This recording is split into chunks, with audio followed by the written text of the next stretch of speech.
Hello everyone, and welcome back to our channel. Today we're diving into a heated issue at the intersection of politics and economics, the growing tension between the African National Congress and South Africa's business community. The ANC has issued a bold response to recent criticisms, and the political undertones are hard to ignore. In a statement released this past Friday, the ANC made it clear that while the voice of business is acknowledged, the party's decisions will not be dictated by boardroom interests.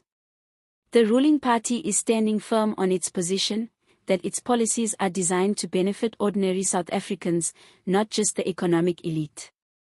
This comes in the wake of increasingly vocal concerns from business leaders who say that the government's direction, especially on taxation, economic regulation, and structural reforms, is creating uncertainty, discouraging investment, and risking long-term growth.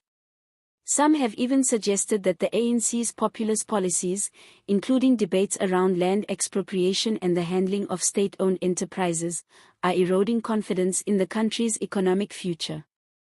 But the ANC isn't budging. According to their official statement, the party's priorities lie with job creation, social welfare, and building an inclusive economy that works for the majority, not just the corporate sector. Their words were crystal clear: the ANC will continue to prioritize policies that benefit the broader population, especially the most vulnerable. Now, let's unpack that. This marks another chapter in the long-running tug-of-war between the private sector and government. Businesses want a stable environment, investor-friendly policies, and minimal government interference. The ANC, on the other hand, is trying to balance economic growth with social justice, and that often means pushing policies that challenge the status quo. Think land reform, national minimum wage, and broad-based black economic empowerment. But here's where it gets sensitive and real. South Africa's inequality gap is one of the widest in the world.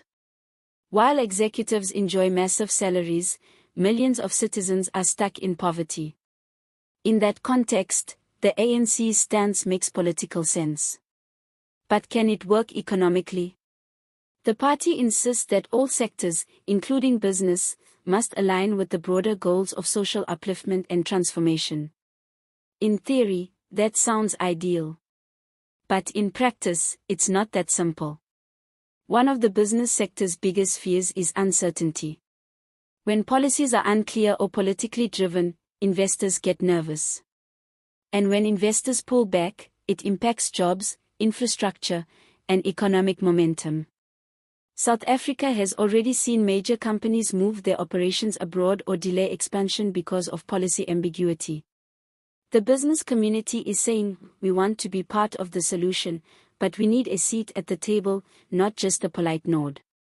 But let's be honest. Part of the problem lies in the mistrust between these two powerhouses. Business often views government as inefficient and corrupt, while the ANC sees business as profit-driven and dismissive of the country's social realities. The question is, can this relationship be repaired? In the same statement, the ANC emphasized its openness to dialogue.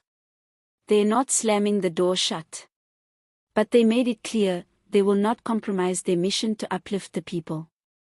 That means if business interests clash with national transformation goals, the ANC will side with the people.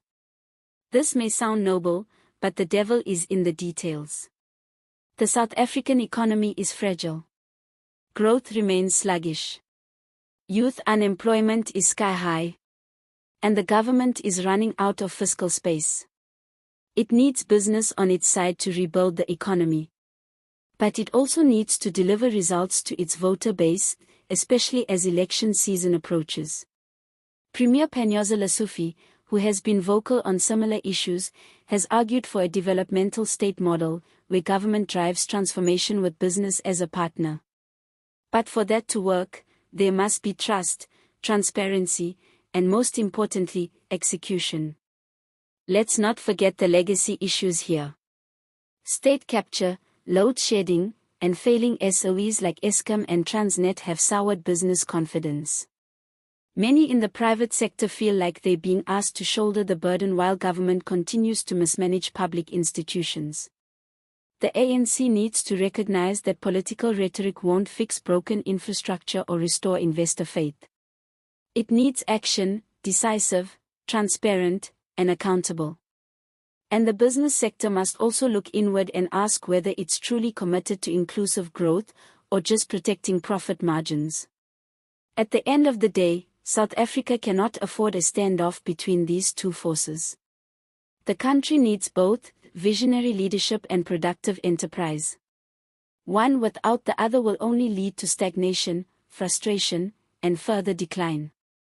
So as this debate continues to unfold, the big question remains, can government and business find common ground? Or are we heading for an even deeper divide? Thanks for watching. If you found this analysis insightful, please give the video a thumbs up, subscribe to our channel for more political updates, and don't forget to comment below. Do you think the ANC is right to prioritize the people over business concerns? Or is it time for a more balanced approach? Let's talk about it in the comments. See you next time.